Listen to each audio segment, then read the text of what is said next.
नमस्कार। आप सभी छात्र छात्राओं का जीवन कोचिंग के इस ऑनलाइन वेब पोर्टल पर स्वागत है। कल हमने विश्व के भूगोल में यूरोप महाद्वीप की पहली क्लास पढ़ी थी और वहाँ पर हमने देशों और उनकी राजधानियों के बारे में देखा था, उनकी जो विशेषताएं थी उनके बारे में हमने देखा था। चलिए थोड़ा सा रिवीजन कर लेते हैं कल की चीज़ें, फिर हम आगे चलते हैं। हमने आपको बताया था कि यूरोप महाद्वीप क्षेत्रफल के आधार पर विश्व का किस क्रम का महाद्वीप है। तो क्षेत्रफल के आधार पर यह विश्व का 6वां सबसे बड़ा महाद्वीप है और इसमें देशों की संख्या कितनी है? देशों की संख्या है 51। इसमें देशों की संख्या है 51 और बहुत सारे देशों के बारे में हमने आपको बताया था। आइसलैंड, नॉर्वे, स्वीडन, फिनलैंड, रूस, Estonia, Latvia, Lithuania, Poland, Germany, Denmark, Netherlands, Belgium, Luxembourg इत्यादि जो बहुत सारे देश हैं, इन सब के बारे में हमने बताया था। इनकी राजधानियों के बारे में भी बताया था। और यहाँ से आज हम आगे शुरू करेंगे यूरोप महाद्वीप की जो चारों तरफ पाए जाने वाली जलराशियाँ हैं, जिसको हम बोलते हैं वाटर बॉडीज़, जिनको हम बोलते हैं वाटर बॉडीज़। मतलब यूरोप महाद्वीप के चारों तरफ पाए जाने वाले जो सागर हैं, जो खाड़ियाँ हैं, जो महासागर हैं, जो जलसंधियाँ हैं इत्यादि के बारे में हमको आज पढ़ना है। तो यहाँ से हम एक छोटा सा मैप बनाएंगे। आप अपना एटलस सामने लेके बैठिएगा, चीज़ें सब समझ में आएंगी और ध्यान से इसको समझते चलिएगा।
अभी तो कुछ नहीं समझ में आएगा ये हुआ क्या है। एक एक लाइन केवल खींची गई है। अब यहाँ पर जब हम सभी चीज़ों को लिखेंगे, देशों का नाम और जो भी सागर वगैरह हैं, तो सब चीज़ें समझ में आएंगी। कल हमने आपको बताया था कि 3 देश थे, इस्टोनिया, दूसरा लाटविया और तीसरा लिथुआनिया और इसके नीचे था पोलैंड।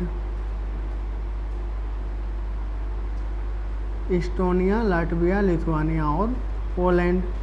और इन तीनों देशों को हमने क्या बताया था, इनको हम क्या बोलते हैं? इनको हम कहते हैं बाल्टिक स्टेट। इनको हम कहते हैं बाल्टिक स्टेट या बाल्टिक राज्य। तो यहाँ पर जो सागर है उस सागर का नाम क्या होगा? उस सागर का नाम होगा बाल्टिक सी या बाल्टिक सागर। और बाल्टिक सागर के तट पर स्थित होने के कारण इस्टोनिया, लाटविया, लिथुआनिया को हम क्या बोलते हैं? बाल्टिक स्टेट बोलते हैं।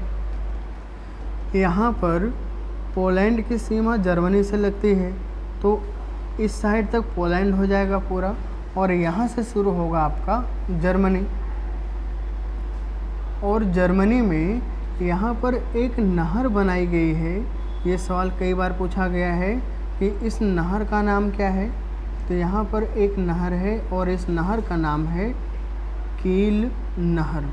यहाँ पर जो नहर उसका नाम क्या है? कील नहर। और यहाँ पर एक सागर है, इस सागर का नाम है नॉर्थ सी, जिसको हम उत्तर सागर बोलते हैं, नॉर्थ सी या उत्तर सागर। और यहाँ से जब हम आगे चलेंगे तो जर्मनी की सीमा समाप्त होती है, और जर्मनी की सीमा समाप्त होगी तो यहाँ पर 3 देश मिलेंगे हमको छोटे छोटे। कल हमने इनके बारे में बताया भी था आपको। इनको हम लो लैंड कंट्री बोलते हैं। लो लैंड कंट्री में पहला है नीदरलैंड, दूसरा है बेल्जियम और तीसरा है लग्जमबर्ग। नीदरलैंड, बेल्जियम और लग्जमबर्ग। इस लो लैंड कंट्री में आप देख कर बता सकते हैं कि लो लैंड कंट्री में कौन सा लैंड लॉक्ड होगा। लैंड लॉक्ड का मतलब ऐसा देश जिसकी सीमा कहीं पर भी किसी सागर महासागर से नहीं लगती है, या दूसरे शब्दों में कहें तो वह अन्य देशों से चारों ओर से क्या होता है? घिरा होता है। तो यहाँ पर लो लैंड कंट्री में जो 3 देश आते हैं उनमें से लैंड लॉक्ड कौन है? उनमें से स्थल रुद्ध लैंड लॉक्ड है आपका लग्जमबर्ग। और लग्जमबर्ग से आगे चलेंगे तो यहाँ पर हमको एक देश मिलेगा फ्रांस। यहाँ पर एक देश मिलेगा जिसका नाम क्या है? फ्रांस है।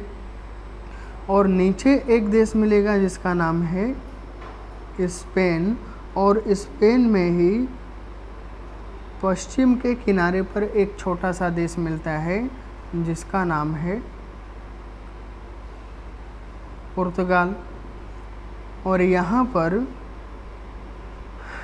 फ्रांस और स्पेन के बीच प्राकृतिक सीमा का निर्धारण करने वाला एक पर्वत है, और इस पर्वत का नाम है पेरिनीज पर्वत। ये सवाल कई बार पूछा गया है कि फ्रांस और स्पेन के बीच प्राकृतिक सीमा का निर्धारण करने वाला जो पर्वत है उस पर्वत का नाम क्या है? उस पर्वत का नाम है पेरिनीज पर्वत। और इसी पर्वत पर एक छोटा सा पर्वतीय देश है जिसका नाम है अंडोरा। इस पर्वतीय देश का नाम क्या है? इसका नाम है अंडोरा। यहाँ पर फ्रांस के ऊपर हम देखेंगे तो यहाँ पर पड़ता है आपका यूनाइटेड किंगडम। कल इसके बारे में हमने बताया भी था कि यहाँ पर कौन सा देश पड़ता है? United kingdom. और यहाँ पर 2 जल संधियाँ हैं, एक है डोबर जल संधि, डोबर जल संधि, एक है डोबर जल संधि, और दूसरा है यहाँ पर फ्रांस और यूनाइटेड किंगडम के बीच जिसको हम बोलते हैं इंग्लिश चैनल, जिसको हम बोलते हैं इंग्लिश चैनल। अगर आपसे पूछा जाए कि इंग्लिश चैनल किन 2 देशों को अलग करता है, तो इंग्लिश चैनल 2 देशों को अलग करता है जिनका नाम है फ्रांस और यूनाइटेड किंगडम, या इंग्लैंड या ब्रिटेन को। और आगे हम चलेंगे तो यहाँ पर हमको एक खाड़ी मिलती है जिसका नाम है बिस्के की खाड़ी, जिसका नाम है बिस्के की खाड़ी। और नीचे एक खाड़ी है इसका नाम है कैडिज की खाड़ी, कैडिज की खाड़ी। चीज़ें ध्यान से समझिएगा क्योंकि आगे ये सब के सब चीज़ें कहीं ना कहीं प्रयोग की जानी है, क्योंकि इनके बिना हम यूरोप महाद्वीप का थोड़ा सा हमको पढ़ना कठिन होगा। तो एक बार पुनः इनको हम देखते हैं कि बाल्टिक स्टेट हम किन देशों को बोलते हैं। तो बाल्टिक स्टेट हम 3 देशों को बोलते हैं, और ये 3 देश कौन कौन से हैं? इस्टोनिया, लाटविया और लिथुआनिया। और बाल्टिक सागर के ही तट पर स्थित है पोलैंड। पोलैंड के जब हम पश्चिम में चलेंगे तो हमको देश मिलेगा जर्मनी, और यहाँ पर एक नहर बनाई गई है जिसका नाम है कील नहर। कील नहर किसको जोड़ने का काम करती है? तो कील नहर इधर उत्तरी सागर और इधर बाल्टिक सागर को जोड़ने का काम करती है। और यहाँ पर 3 छोटे छोटे देश मिलेंगे जिनको हम बोलते हैं लोलैंड कंट्री, नीदरलैंड, बेल्जियम और लग्जमबर्ग। और हम पश्चिम में चलेंगे तो हमको देश मिलेगा फ्रांस। फ्रांस से दक्षिण में चलेंगे तो हमको मिलेगा स्पेन। और फ्रांस स्पेन के बीच प्राकृतिक सीमा का निर्धारण करने वाला पर्वत कौन सा है? फ्रांस और स्पेन के बीच प्राकृतिक सीमा का निर्धारण करने वाला पर्वत है पेरेनीज पर्वत। और यहाँ पर यूनाइटेड किंगडम और फ्रांस को अलग करने वाली जलसंधि कौन सी है या चैनल कौन सा है? तो यहाँ पर है इंग्लिश चैनल। और जब हम दक्षिण में आएंगे अटलांटिक महासागर में तो यहाँ पर हमको 2 खाड़ियाँ मिलेंगी। हैं तो बहुत सारी खाड़ियाँ, लेकिन यहाँ पर हमको केवल 2 खाड़ियों के बारे में पढ़ना है। एक है बिस्के की खाड़ी और दूसरी है कैडिज की खाड़ी। और जब हम यहाँ से आगे चलेंगे तो हमको यहाँ पर छोटे छोटे 3-4 द्वीप मिलेंगे। यहाँ पर हमको छोटे छोटे 3-4 द्वीप मिलेंगे, जिसमें से एक द्वीप है जिसका नाम है बेलियारिक द्वीप।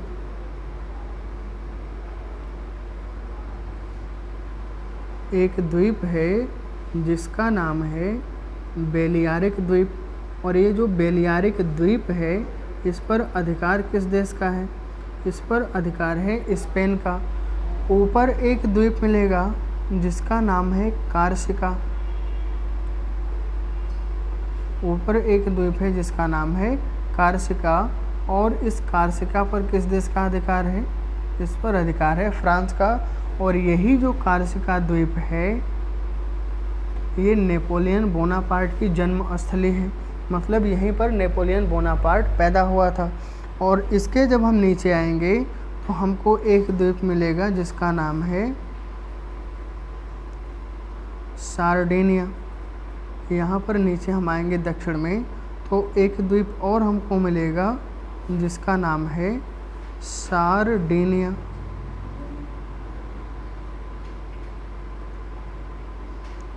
और ये जो सार्डिनिया द्वीप है इस पर अधिकार किसका होगा? इस पर अधिकार है इटली का। इस पर अधिकार है इटली का।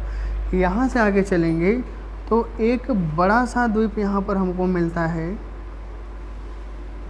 जिसका नाम है सिसिली। एक बड़ा सा द्वीप है जिसका नाम है सिसिली। और सिसिली के उत्तर में, उत्तर पश्चिम में एक छोटा सा यहाँ पर और द्वीप पड़ता है जिसका नाम है लिपारी।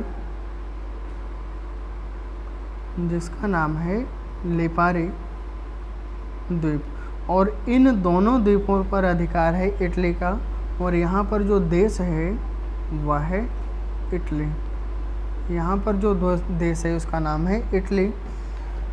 अब यहाँ से जब हम आगे चलेंगे तो यहाँ पर हम पहुँचेंगे एड्रियाटिक सागर में। यहाँ पर जो सागर है उसका नाम है एड्रियाटिक सागर। यहाँ पर जो सागर है उसका नाम है एड्रियाटिक सागर। एड्रियाटिक सागर।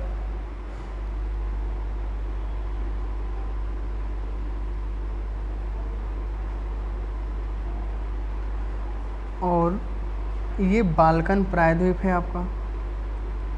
ये है आपका बाल्कन प्रायद्वीप जिसके बारे में कल हमने चर्चा किया था। Serbia, Slovenia, Croatia, Bosnia Herzegovina, Montenegro, Albania, Greece इत्यादि जो देश हैं वो बाल्कन प्रायद्वीप पर स्थित हैं। इसलिए इनको हम सम्मिलित रूप से क्या बोलते हैं? बाल्कन देश बोलते हैं। और यहाँ से जब हम आगे चलेंगे तो यहाँ पर हमको एक सागर मिलेगा जिसका नाम है एजियन सागर। जिसका नाम है एजियन सागर। इधर भी एजियन सागर ही है। एजियन सागर। नीचे हमको एक देश मिलेगा जिसका नाम है तुर्की। और ये तुर्की एशिया का है। और इसके ऊपर चलेंगे तो यहाँ पे भी हमको तुर्की ही मिलेगा, लेकिन ये तुर्की यूरोप का है। जो ऊपर का तुर्की है ये पड़ता है यूरोप में, और जो दक्षिण का तुर्की है ये पड़ता है एशिया में। कल हमने आपको बताया था कि यूरोप का रोगी किसको बोलते हैं? यूरोप का रोगी बोलते हैं तुर्की को। तुर्की का विस्तार यूरोप में भी है और तुर्की का विस्तार एशिया में भी है। यहाँ पर एक सागर है और इस सागर का नाम है मरमरा सागर। यहाँ पर जो सागर है, इस सागर का नाम क्या है? इस सागर का नाम है मरमरा सागर।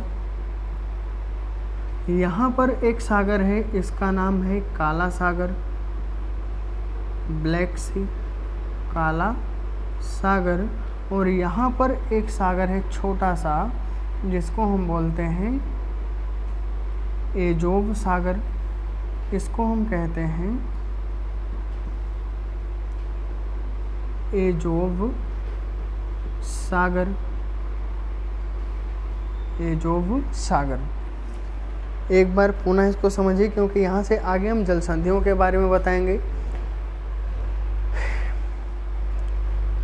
ये जो पूरा हिस्सा आपको सागरीय दिख रहा है, इसको हम सम्मिलित रूप से बोलते हैं भूमध्य सागर, मेडिटेरियन से। ये जो पूरा सागर आपको सागरीय क्षेत्र दिख रहा है, इसको हम सम्मिलित रूप से क्या बोलते हैं? इसको हम सम्मिलित रूप से बोलते हैं मेडिटेरियन सी या भूमध्य सागर। लेकिन यहाँ पर जब हम इटली के पूरब में देखेंगे, तो कल हमने आपको बताया था कि इटली के पूरब में एक सागर पड़ता है जिसको हम बोलते हैं तिरिहेनियन सागर। इटली के दक्षिण में एक सागर पड़ता है जिसको हम बोलते हैं इयोनियन या आयोनियन सागर। और यहाँ पर पूरब में एक सागर है जिसका नाम है एड्रियाटिक सागर। यहाँ पर एक द्वीप है जिसका नाम है कार्सिका द्वीप, और कार्सिका द्वीप पर किसका अधिकार है? फ्रांस का अधिकार है। बेलियारिक द्वीप है, बेलियारिक द्वीप पर किसका अधिकार है? स्पेन का है। सार्डिनिया द्वीप है, सार्डिनिया द्वीप पर किसका अधिकार है? इटली का है। और लिपारी तथा सिसिली द्वीप पर भी इटली का ही अधिकार है। अब यहाँ से हम थोड़ा सा जल संधियों के बारे में देखते हैं। हमने दो जल संधि आपको ऊपर बताया, एक इंग्लिश चैनल है, दूसरा डोबर जल संधि है। यहाँ पर एक जल संधि आपको मिलेगी, एक जल संधि यहाँ पर आपको मिलेगी, और इस जल संधि का नाम है बोनीफेसियो जल संधि।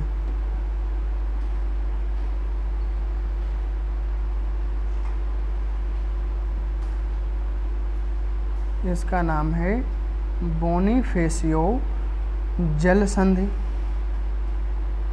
बोनीफेसियो जल संधि। और बोनीफेसियो जल संधि किसको किसको अलग करते हैं?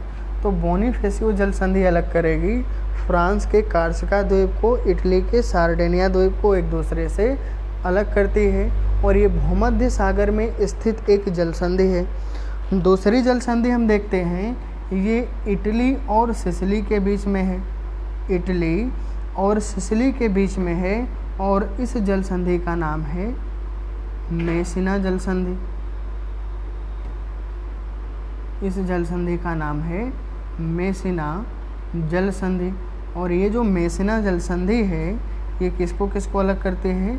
तो मेसिना जल संधि ये अलग करती है इटली को इटली के ही सिसिली द्वीप से, इटली को इटली के ही सिसिली द्वीप से अलग करती है मेसिना जल संधि। और एक जल संधि यहाँ पर है जो कि इटली को बाल्कन प्रायद्वीप से अलग करती है, इटली को बाल्कन प्रायद्वीप से अलग करती है। इटली को बाल्कन प्रायद्वीप से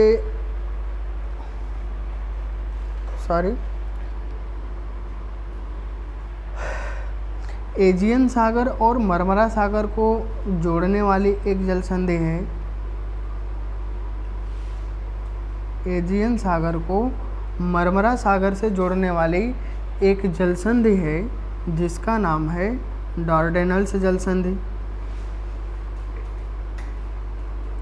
जिसका नाम है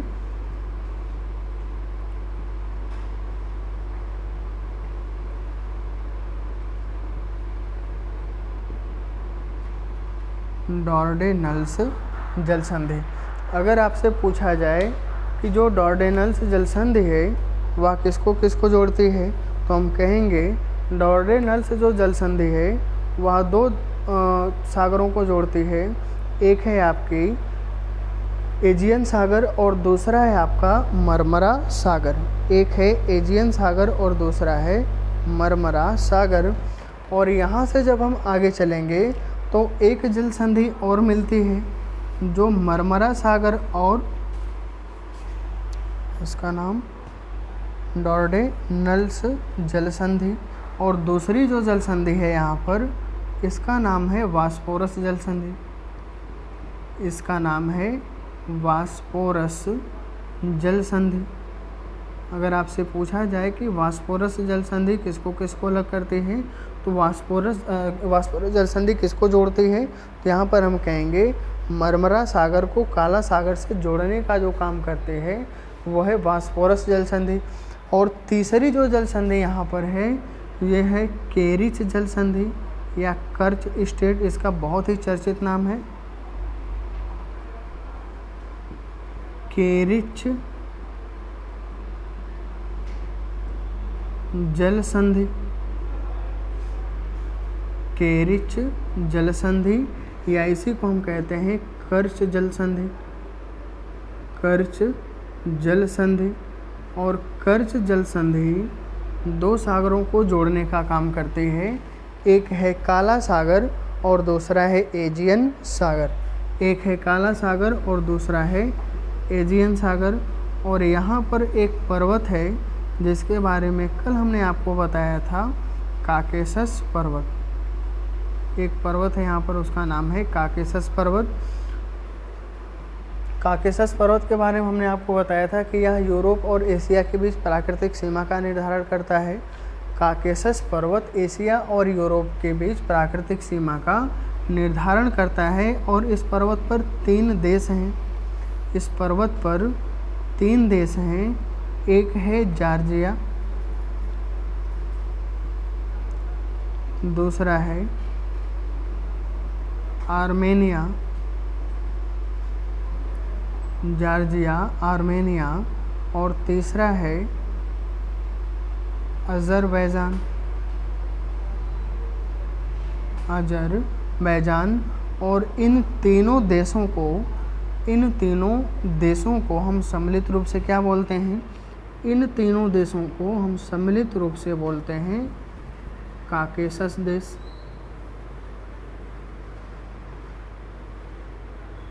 इन तीनों देशों को हम सम्मिलित रूप से बोलते हैं काकेशस देश। ये जो जॉर्जिया, आर्मेनिया और अज़रबैजान है इनको हम सम्मिलित रूप से क्या बोलते हैं? काकेशस देश बोलते हैं। एक बार इनको हम पुनः रिवीजन कर लेते हैं। जैसे अगर आपसे पूछा जाए कि बोनीफेसियो जल संधि किन द्वीपों को अलग करती है, तो बोनीफेसियो जल संधि कार्सिका और सार्डिनिया को अलग करती है। मैसना जल संधि सिसिली को इटली से अलग करती है। यहाँ पर एक जल संधि है, इसका नाम है ओ टोरंटो जल संधि। ओ टोरंटो जल संधि।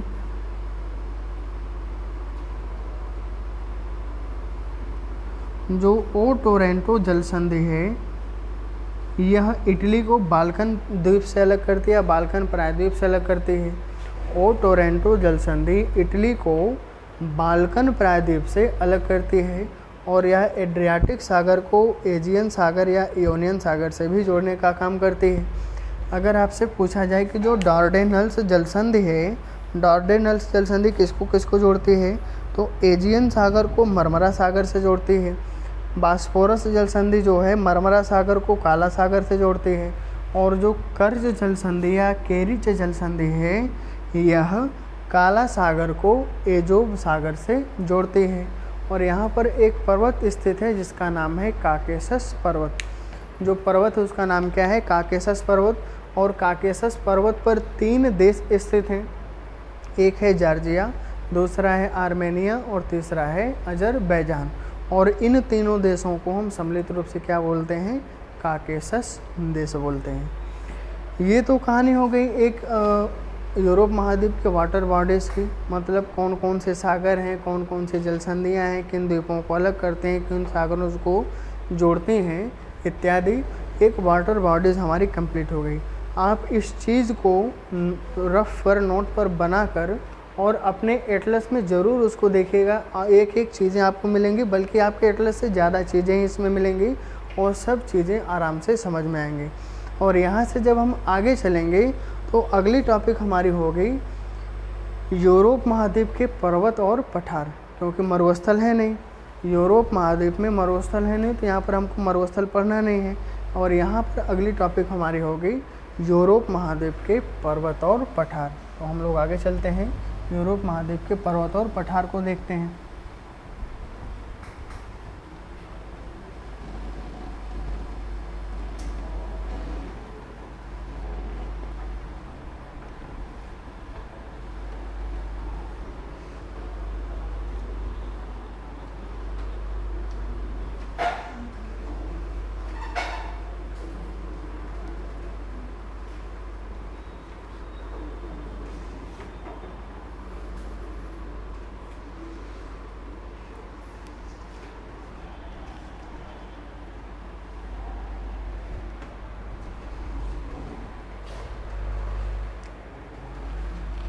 यूरोप महाद्वीप की माउंटेन एंड प्लेटू, पर्वत और पठार।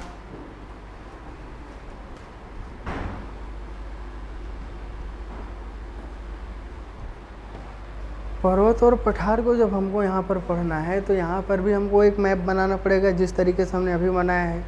पहले एक थोड़ा सा हम परिचय ले लेते हैं, कौन सा पर्वत कहाँ पर है, किस तरीके से उसका विस्तार है। फिर हम एक फिगर बना के सभी पर्वतों और पठारों को दर्शा देंगे। जैसे अगर हम नॉर्वे और स्वीडन की बात करें तो यहाँ पर दो पर्वत हैं, एक है जोलेन पर्वत और दूसरा है स्कैंडिनेविया पर्वत। हमने आपको बताया था कि नॉर्वे, स्वीडन, फिनलैंड और डेनमार्क को हम सम्मिलित रूप से क्या बोलते हैं? सम्मिलित रूप से बोलते हैं हम स्कैंडिनेवियन देश बोलते हैं।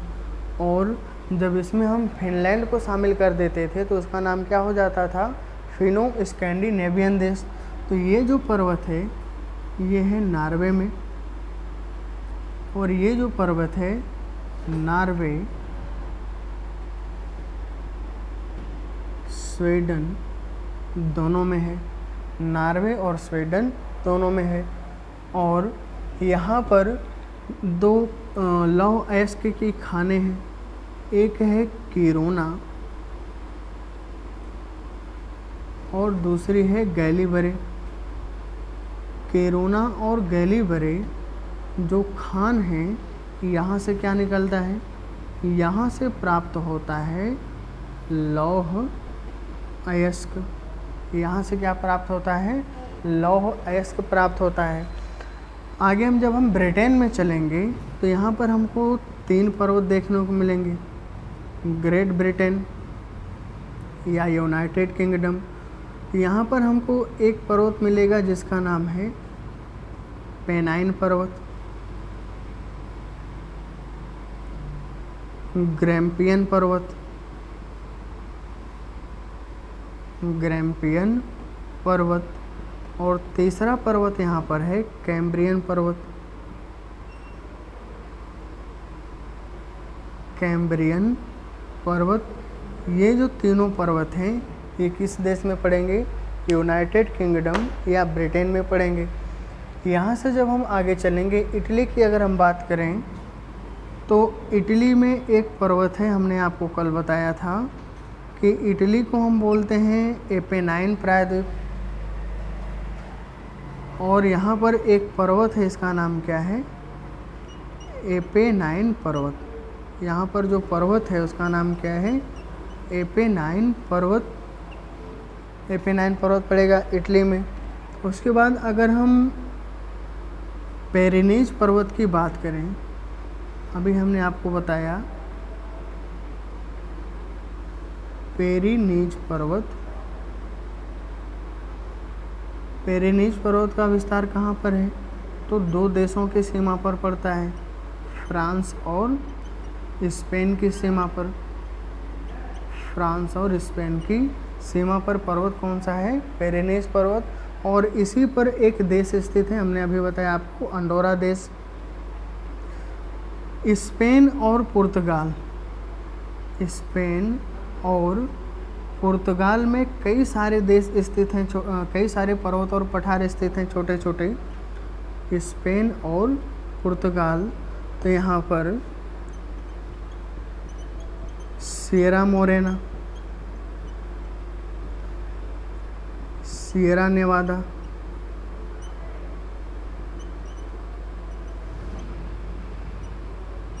Vatican Cordillera, Vatican Cordillera, Central Cordillera,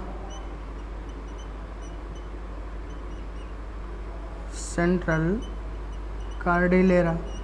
ये जो सभी पर्वत और पठार हैं, ये किन देशों की सीमा पर पड़ेंगे? ये पड़ेंगे स्पेन और पुर्तगाल दोनों में। जब हम फिगर बना के यहाँ पर आपको समझाएंगे तो चीज़ें आसानी समझ में आएंगी। पहले आप एक थोड़ा सा परिचय ले लीजिए कि कौन कौन से पर्वत पठार कहाँ पर स्थित हैं। ये तो हो गए स्पेन और पुर्तगाल के बारे में। अगर हम बात करें आपसे यूराल पर्वत के बारे में, तो कल की क्लास में हमने बताया था कि यूराल जो पर्वत है यह यूरोप और एशिया के बीच प्राकृतिक सीमा का निर्धारण करता है। तो इसका जो विस्तार है मुख्य रूप से रूस में है, मुख्य रूप से रूस में है। यूराल पर्वत के पश्चिम का हिस्सा यूरोप में पड़ता है और यूराल पर्वत के पूरब का हिस्सा एशिया में पड़ता है। यूराल पर्वत के पश्चिम का रूस का भाग जो यूरोप में पड़ता है और यूराल पर्वत के पूरब का जो भाग रूस का है वो एशिया में पड़ता है। और यहाँ से कई सारी नदियाँ भी निकलती हैं, जैसे वोल्गा नदी हो गई, वोल्गा नदी, यूराल नदी, जो कि सबसे लंबी नदियाँ मानी जाती हैं यूरोप महाद्वीप की। उसके बाद आगे हम बात करते हैं काकेशस पर्वत की। तो हमने अभी आपको बताया काकेशस पर्वत के बारे में। तो काकेशस पर्वत का विस्तार 3 देशों में है। एक है जॉर्जिया, दूसरा है आर्मेनिया और तीसरा है अजरबैजान। और इन्हीं तीनों देशों को हम सम्मिलित रूप से क्या बोलते हैं? काकेशस देश भी कहते हैं। इन्हीं तीनों देशों को हम सम्मिलित रूप से क्या कहते हैं? काकेशस देश कहते हैं। और हम आगे चलें तो यहाँ पर हमको एक पर्वत मिलता है ब्लैक फॉरेस्ट पर्वत, ब्लैक फॉरेस्ट पर्वत। और ब्लैक फॉरेस्ट पर्वत की बात की जाए तो ये कहाँ पर है? जर्मनी में है। वासजेस पर्वत की बात की जाए तो वासजेस पर्वत कहाँ पर पड़ता है? ये पड़ता है फ्रांस में। जोरा पर्वत की बात की जाए, जोरा पर्वत कहाँ पर पड़ता है? तो ये भी पड़ता है फ्रांस में। लेकिन अगर हम आल्पस पर्वत की बात करें तो आल्पस पर्वत का विस्तार किसी एक देश में नहीं है, बल्कि इसका विस्तार कई देशों में मिलता है। फ्रांस, स्विट्ज़रलैंड और ऑस्ट्रिया। फ्रांस, स्विट्ज़रलैंड और ऑस्ट्रिया इत्यादि देशों में आल्पस पर्वत का विस्तार है। और यहाँ पर 2-3 पर्वत और भी हैं, जैसे बोहेमियन पर्वत, टेट्रा पर्वत, या इसी को हम ततरा पर्वत भी कहते हैं। इसी को हम टेट्रा या ततरा पर्वत भी कहते हैं। तो ये जो सभी पर्वत और पठार हैं और यहाँ से जो निकलने वाली नदियाँ हैं, पहले तो हमको पर्वत और पठार समझना होगा। और पर्वत और पठार तभी बढ़िया से समझ में आएगा विस्तार कहाँ पर है, जब आप कल की क्लास को अच्छे से समझे होंगे, देशों की लोकेशन को अच्छे से याद रखेंगे कि किसके दाहिने किसके बाएं, उत्तर दक्षिण पूर्व पश्चिम में कौन सा देश है, कौन सा देश कहाँ पर है, किसकी सीमाएं किससे लगती हैं। जब चीज़ें बढ़िया से समझ में आ जाएंगी तो आप आज की क्लास को बढ़िया से समझने की कोशिश करिएगा। जो हमने जल संधियाँ, द्वीप वगैरह, सागर वगैरह बताए हैं, क्योंकि जब हम नदियों की बात करेंगे तो नदियाँ किसी न किसी पर्वत और पठार से निकलेंगी, और पर्वत पठार से निकलने के बाद देशों में प्रवाहित होते हुए ये जाकर किसी न किसी सागर या खाड़ी में गिरेंगी। तो हमको हर एक चीज़ याद रखना है, क्योंकि जो चीज़ें हैं पर्वत पठार देश सब चीज़ें वे एक दूसरे से कहीं ना कहीं रिलेटेड हैं, क्योंकि एक दूसरे का रिलेशन एक दूसरे से है और इनके बिना हम किसी एक चीज़ को नहीं पढ़ सकते। तो आप सबसे पहले देश राजधानियाँ और आज के क्लास की आपके जल संधियों की, आपके खाड़ियों की और जो सागर वगैरह हैं इनको याद रखिएगा। और कल की टॉपिक हमारी जो रहेगी उसमें हम आपका पढ़ेंगे यूरोप महाद्वीप के पर्वत और पठार। आज तो हमने एक बेसिक परिचय दे दिया कि कौन सा पर्वत कहाँ पर पड़ता है, तो आप अपने मैप में इसको खोजने की कोशिश करिएगा, और कल हम इन्हीं चीज़ों को एक फिगर बना के पूरा का पूरा दर्शाएंगे। तब तक के लिए धन्यवाद।